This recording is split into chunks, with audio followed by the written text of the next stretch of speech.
सुमनसवन्दित सुन्दरि माधवि चन्द्र सहोदरि हेममयि मुनिगणवन्दित मोक्षप्रदायिनि मञ्जुळभाषिणि वेदनुते पङ्कजवासिनि देवसुपूजित सद्गुणवर्षिणि शान्तियुते जय जय हे मधुसूदन कामिनि आदिलक्ष्मि जय पालय माम्।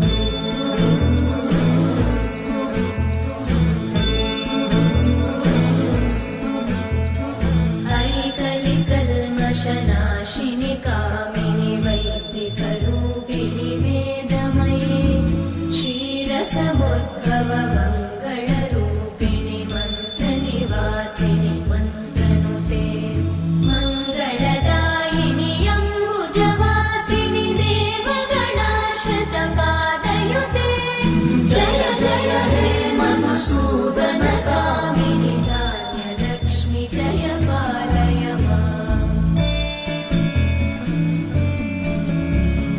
जय वरवर्णिनि वैष्णवि भार्गवि मन्त्रस्वरूपिणि मन्त्रमये सुरगणपूजित शीघ्रफलप्रद ज्ञानविकासिनि शास्त्रनुते भवभयहारिणि पापविमोचनि साधुजनाश्रितपादयुते जय जय हे मधुसूदन कामिनि धैर्यलक्ष्मि जय पालय माम्।